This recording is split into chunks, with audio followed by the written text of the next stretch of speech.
Selamat pagi, shalom, puji Tuhan. Kita sudah menikmati minggu pertama bulan Oktober 2024 di hari ke-6. Puji Tuhan kalau kita masih ada, kita masih sehat. Namun satu hal yang perlu kami ingatkan bahwa dunia yang sedang kita nikmati ini adalah dunia yang sedang dalam pergolakan. Dan ini terjadi memang sejalan dengan nubuatan dari firman Tuhan. Kita lihat di dalam Matius pasal 24 ayat 3 sampai dengan ayat 13. Kita baca sama-sama yuk ayat ini. 2, 3. Ketika Yesus duduk di atas bukit Zaitun, datanglah murid-muridnya kepadanya untuk bercakap-cakap sendirian dengan dia. Kata mereka, katakanlah kepada kami, bila manakah itu akan terjadi, dan apakah tanda kedatanganmu dan tanda kesudahan dunia? Jawab Yesus kepada mereka, waspadalah supaya jangan ada orang yang menyesatkan kamu.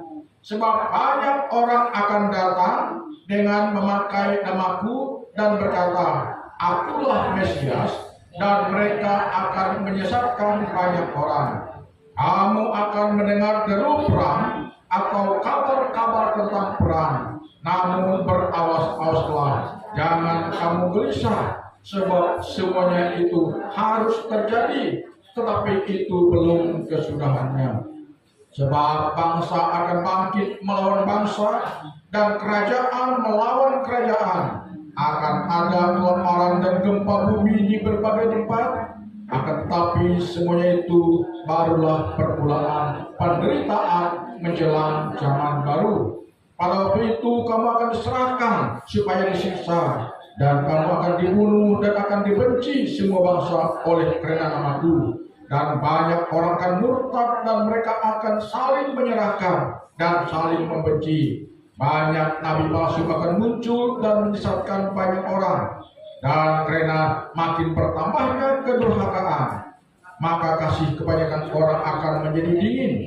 Tetapi orang yang bertahan sampai pada kesudahannya akan selamat. Dari ayat-ayat yang kita baca ini sangat jelas bahwa memang sekarang dunia yang sedang kita nikmati ini, yang sedang kita jalani ini, yang sedang kita diami ini adalah dunia yang sedang dalam keadaan tidak baik-baik saja, atau sedang menuju kepada masa sukarnya. Saya melihat di satu channel di YouTube bahwa salah satu negara di Afrika telah menerapkan pemasangan identitas digital. Jadi setiap anak bayi yang lahir sudah dipasang chip pada bayi itu. Tujuannya apa? Tujuannya adalah untuk menguasai dan mengontrol kehidupan umat manusia melalui teknologi yang canggih. Nah, kita melihat dari ayat-ayat yang kita baca tadi, sekarang sedang terjadi perang di Timur Tengah semakin berkecamuk. Baru-baru ini Iran melesatkan ratusan rudalnya ke Israel. Sebagian ditujukan ke kota Tel Aviv, ke Yerusalem, ke kota-kota di Israel, bahkan sebagian diarahkan ke ke gudang-gudang persenjataan, ke tempat parkirnya pesawat-pesawat tempur. Tetapi memang ya, sekalipun ratusan rudal diluncurkan dari Iran, karena Israel memiliki pertahanan yang cukup bagus sehingga tidak terlalu berdampak yang sangat parah ya. Sekalipun memang berita media kita Indonesia itu sangat tidak transparan, lebih banyak hoax-nya daripada benarnya.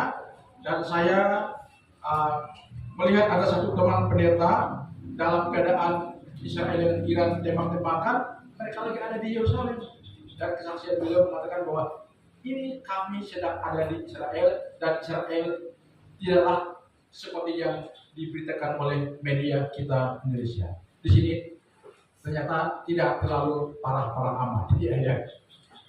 Nah, Bapak Ibu Saudara-saudara, sekalipun kita melihat bahwa negara di sekitar Israel itu sekarang seperti Lebanon, seperti Palestina, Gaza, dan juga Suriah, Yaman sedang dalam pergolakan. Dan sekali lagi saya ingin menyampaikan kepada kita, jika memang perang ini tidak bisa diselesaikan atau diminimalisir oleh Badan Perserikatan Bangsa-Bangsa, maka akan membuat satu perang yang semakin meluas, dan endingnya adalah perang dunia ketiga pasti akan meletus. Saudara, ini yang ditakuti oleh dunia. Kalau perang dunia ketiga meletus, kita tidak bisa membayangkan dampak yang terjadi pada kehidupan umat manusia. Dan Israel sudah mengatakan, andai kata kami dikeroyok oleh bangsa-bangsa yang ada di sekitar kami, maka Perdana Menteri Netanyahu bersama dengan presidennya akan menerapkan strategi Samson. Tahu strategi Samson? Samson adalah salah satu pahlawan Israel. Ketika dia dalam keadaan tidak berdaya, matanya dicongkel, dibutakan, dia dibelenggu. Tapi ketika dia oleh orang dari orang Palestina, maka dengan kekuatan supranatural-nya Samson membunuh ribuan orang Palestina termasuk raja-raja.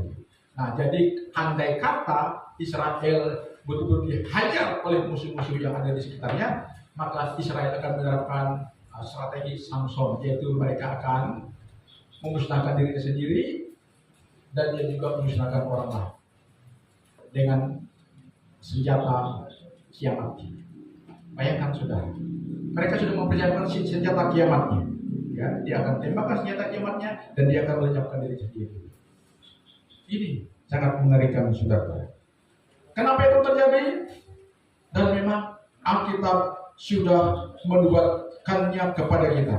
Tadi dikatakan ketika murid-muridnya bertanya kepada Yesus, ya, dia mengatakan, katakanlah kepada kami, bila manakah itu akan terjadi? Apakah tanda kedatanganmu pada kali yang kedua nanti? Dia menjawab, waspadalah supaya jangan ada orang yang menyesatkan kamu. Jadi sikap pertama yang harus kita pegang sebagai orang percaya adalah di saat-saat kita sedang melihat dunia menuju kepada kesyukurannya, kita harus meneguhkan hati kita, iman kita kepada Tuhan Yesus Kristus. Katakan amin. Supaya jangan ada kita disesatkan, iman kita diseraukan, yang pada akhirnya kita mundur dari Tuhan, ya, menjauh dari Tuhan, dan itu adalah adalah musibah, saudara-saudara. Ya, Yesus mengatakan dunia boleh bergolak dan lain sebagainya, tapi ingat ya, kamu jangan sampai disesatkan. Artinya kita harus memiliki kemantapan iman, keteguhan iman. Karena bagaimanapun dunia ini akan hancur sedemikian rupa. Dunia akan mengalami sebuah prahara yang sangat menakutkan dengan terjadinya peperangan, ya, yang sangat besar. Tadi dikatakan sana, ya, akan bangsa akan bangkit melawan bangsa. Artinya perang besar terjadi di belahan dunia ini.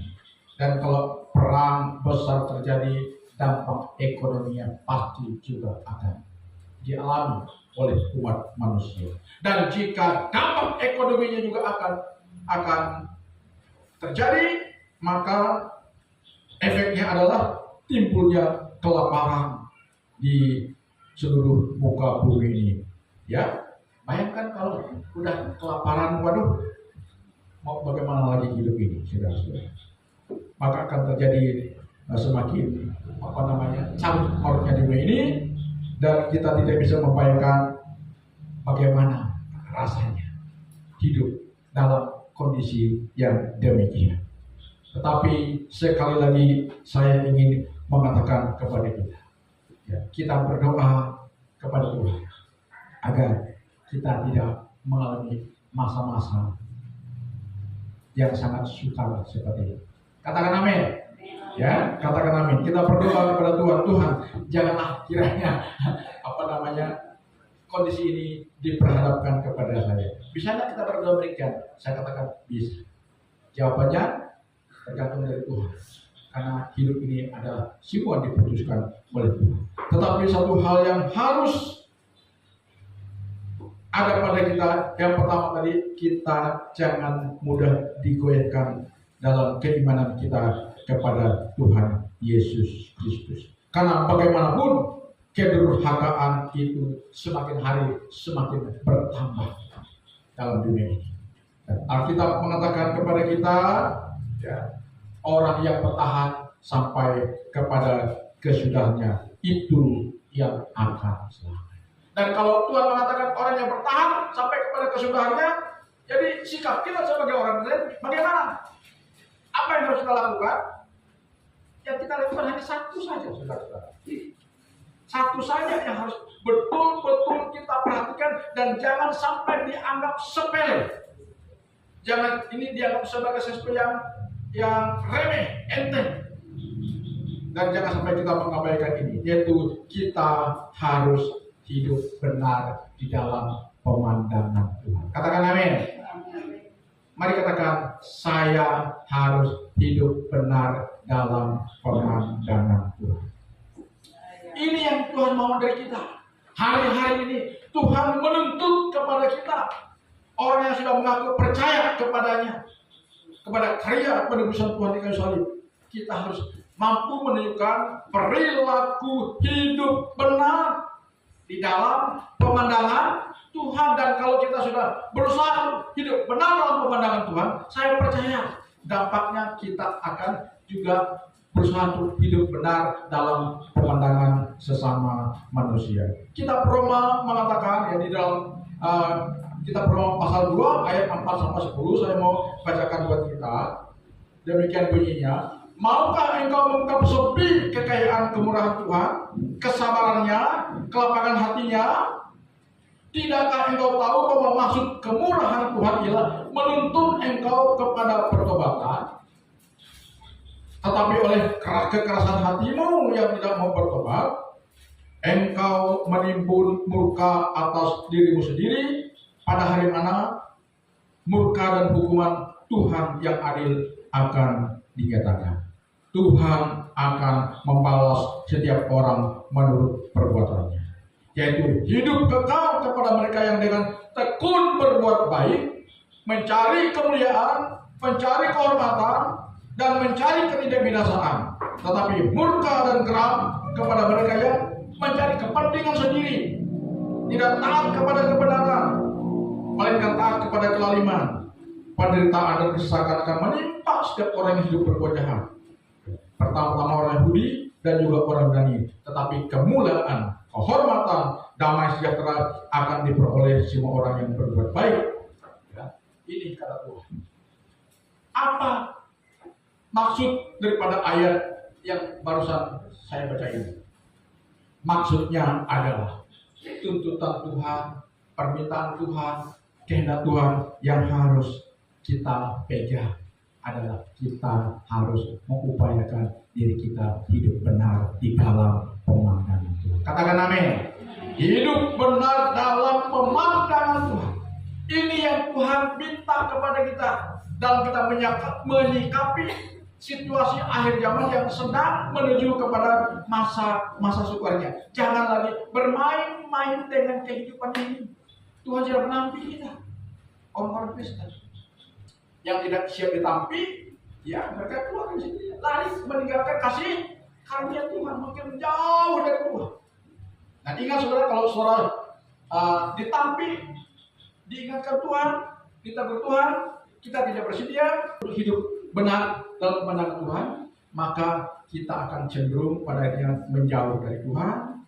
Dan kalau kita sudah menjauh dari Tuhan, maka akar kepahitan akan terus menggerogoti hidup saudara. Hati saudara, jiwa saudara, batin saudara, pikiran saudara akan digerogoti oleh kepahitan-kepahitan.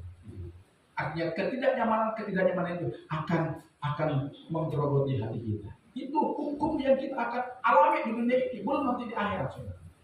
Karena Alkitab mengatakan, janganlah menjauhkan diri dari kasih karunia Tuhan, supaya tidak timbul akar yang pahit. Tuhan hari ini mengingatkan kita dalam kita menyikapi situasi zaman yang memang sedang tidak baik-baik saja, maka usahakanlah pribadi kita ini untuk hidup benar di dalam pemandangan Tuhan. Katakan amin. Untuk hidup benar dalam pemandangan Tuhan itu adalah kita harus bersedia dikikis. Hal-hal yang tidak benar dikikis. Kata kasarnya bertobat, ya. Dikatakan di sana, maukah engkau menganggap sepi kekayaan kemurahan Tuhan, kesabarannya, kelapakan hatinya? Tidakkah engkau tahu bahwa maksud kemurahan Tuhan ialah menuntun engkau kepada pertobatan? Kalau hari ini kita belum merasakan dampak daripada teguran Tuhan itu kepada kita, sedangkan kita masih segan malas untuk tidak taat, tidak mau berhidup benar, tidak mau tunduk kepada kekuasaan Tuhan, itu bentuk daripada kesabaran Tuhan yang belum Tuhan tunjukkan kepada kita. Tapi tiba saatnya, jika kesabaran Tuhan itu habis, kita akan mengalami yang namanya peringatan Tuhan itu. Dan kalau Tuhan mengingatkan kita, itu dampaknya tidak main-main, saudara. Karena itu hari ini Tuhan ingatkan kita, mari kita hidup benar. Amin. Ya, mari kita mau hidup benar. Hidup benar dengan kita memantapkan keimanan kita kepada Sang Penyelamat kita. Siapa dia? Yesus Kristus. Titik berangkat dari iman keagamaan kita orang Kristen adalah Yesus Kristus. Amin. Ya, karena di sini titik berangkat kita hidup benar. Ya, hidup benar dengan keimanan kepada Yesus. Ibadah kita hanya tertuju kepada Tuhan Yesus Kristus. Lalu hidup benar yang kedua, ingat firman Tuhan itu merupakan panduan kita, pengarah kita sebagai kompas, sebagai GPS kita, supaya kita tidak tersesat dalam perjalanan kita dunia ini. Kalau kita sudah tersesat, banyak hal yang tidak menyenangkan dalam hidup kita. Kemudian, ya, hidup benar artinya kita siap bayar harga. Siap bayar harga hati kita, pikiran kita, perhatian kita untuk perkara-perkara kekal. Ya. Dengan saudara hadir ibadah hari ini, saudara menyisihkan waktu saudara hari ini, tenaga saudara hadir jauh-jauh misalnya dari rumah berangkat, itu salah satu bukti perhatian saudara terhadap perkara-perkara yang mulia. Karena itu di akhir daripada zaman dunia yang sedang kita jalan ini, mari kita mulai fokus kepada perjalanan akhir kita. Karena setiap kita akan mengakhiri episode kepanaan kita di dunia ini. Dan kita akan kembali kepada episode kita yang kekal, yaitu kepada pemilik hidup kita, yaitu Tuhan kita Yesus Kristus. Selagi kita belum mengakhiri episode kepanaan kita harus berusaha hidup benar. Katakan amin. Predikat sebagai orang yang benar ini jangan sampai sirna dari diri kita. Amin. Karena ini akan kita bawa sampai kepada kekekalan. Amin. Jadi predikat hidup benar ini harus kita pertahankan. Ya, kesetiaan kita, kesungguh-sungguhan kita kepada Tuhan. Kita betul-betul kita pertahankan. Jangan mudah digoyahkan oleh godaan sementara yang menarik di dunia ini, tapi ujung-ujungnya membinasakan kita. Tuhan mau kita hidup benar. Karena dengan kita hidup benar, saya percaya kita sampai kepada tujuan iman kita di dalam Tuhan Yesus Kristus, yaitu keselamatan kekal. Amin. Haleluya, haleluya, haleluya, haleluya. Ini yang Tuhan mau dari kita hari-hari ini. Siap untuk hidup benar, lakukan bagian kita. Dengan sungguh-sungguh kita membangun hidup kerohanian kita. Harus benar-benar kita kelola sedemikian. Akhir kata, saya ingin tutup renungan ini dan ingatkan kita bahwa dunia yang sedang kita jalani ini adalah dunia yang sedang menuju kepada masa selanjutnya. Sikap kita adalah kita harus mengupayakan diri hidup. Sebab jika kita hidup benar sesuai dengan perkenan Tuhan, kita tidak perlu takut. Aku ini hidupku sudah di dalam tangan Tuhan. Jaminan hidupku adalah Tuhan sendiri. Amin.